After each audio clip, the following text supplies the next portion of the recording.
تین سے پیشگی معذرت کہ سلیمان علیہ الصلوۃ والسلام کی 100 بیویوں کا ذکر تو صحیح بخاری میں ہے، معذرت کے ساتھ بھی ایک تھوڑا سا قصہ آ گیا درمیان میں۔ کتنی بیویاں تھیں سلیمان علیہ السلام کی؟ 100 بیویاں کم سے کم، جو صحیح بخاری میں ہے، اس سے زیادہ کتنا تھی اللہ ہی بہتر جانتا ہے۔ تبھی بہت سے گوروں نے سلیمان علیہ الصلوۃ والسلام کا تذکرہ اچھے الفاظ میں نہیں کیا۔ انگریز جو ہے نا، بعض مورخین معاذ اللہ نقل کفر وہ سلیمان علیہ السلام کو عیاش پرست بادشاہوں میں شامل کرتے ہیں، ان کی تحریروں میں انگریزوں کی، جبکہ ہم یہ کہتے ہیں کہ پیغمبر عیش پرست نہیں ہو سکتے، کیونکہ نکاح کی کثرت عیش پرستی نہیں ہے۔ اس زمانے میں زیادہ جائز تھے تو انہوں نے زیادہ کیا، ہمارے ہاں شرطوں کے ساتھ جائز ہیں، شرط حقوق پورے کرے اور وہ بھی ایک حد تک۔ تو معذرت، بس جو خواتین کو تکلیف ہونی تھی ہو گئی، اب میں دوبارہ اچھی اچھی باتوں کی طرف آ رہا ہوں، ٹھیک ہے نا؟ وہ بھاگ جاتی ہیں بھائی، اگلے دن بیان میں ہی نہیں آتی، بھائی اب نہیں کر رہا، بس اب قصہ ختم ہو گیا۔ تو سلیمان علیہ الصلوۃ والسلام نے کیا ہوا کہ اتنی بڑی اللہ نے حکومت دے دی،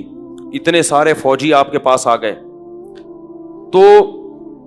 سلیمان علیہ الصلوۃ والسلام نے ایک دن قسم اٹھائی کہ میں اپنی 100 بیویوں کے قریب جاؤں گا اور اللہ مجھے 100 بیٹے دے گا، اور ان 100 بیٹوں کو اللہ کے راستے کا شہسوار بناؤں گا، میں مجاہد بناؤں گا۔ انشاءاللہ نہیں کہا، کسی نے کہا انشاءاللہ تو کہیں اگر اللہ چاہے، انہوں نے کہا بھول گئے وہ نا، تو وہ کسی ایک کو بھی حمل نہیں ہوا، یہ بھی معجزہ تھا۔ کوئی اور جو ہے نا آپ لوگ کوشش نہ کریں اس کی،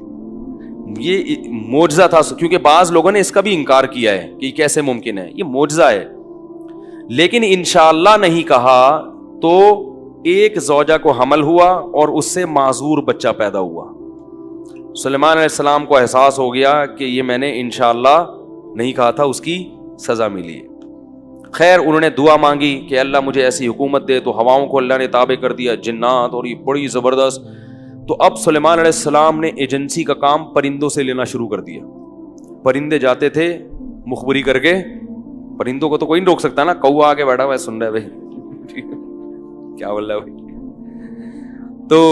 کون روک سکتا ہے بھائی؟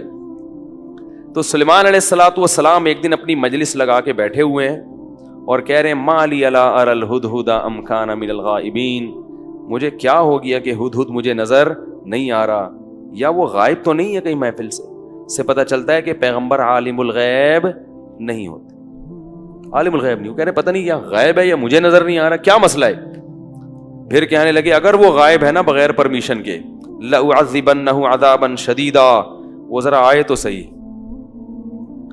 اگر اس نے اپنی غیر حاضری کا معقول عذر پیش نہیں کیا سخت عذاب دوں گا، او لأذبحنہ، یا اس کو ذبح کر ڈالوں گا میں، یا کوئی غیر حاضری کی معقول وجہ بیان کرے۔ تو ابھی تھوڑی دیر ٹھہرے ہی تھے کہ ہدہد صاحب تشریف لائے اور اپنی رپورٹ انہوں نے پیش کی۔ سلیمان علیہ الصلوۃ والسلام نے بات چل رہی تھی کہ ہدہد کے بارے میں پوچھا کہ ما لی لا اری الہدہد ام کان من الغائبین، مجھے کیا ہو گیا کہ مجھے ہدہد مارکیٹ سے شارٹ نظر آ رہا ہے، میں اس کو ذبح کر دوں گا جب تک کہ وہ میرے پاس کوئی مضبوط دلیل لے کر نہیں آتا، او لأذبحنہ او لأعذبنہ، یا سخت عذاب دوں گا یا ذبح کر دوں گا۔ ابھی ٹھہرے ہی تھے کہ ہدہد فوراً حاضر ہو گیا، حاضر ہو کے کہنے لگا کہ بھئی مسئلہ یہ ہے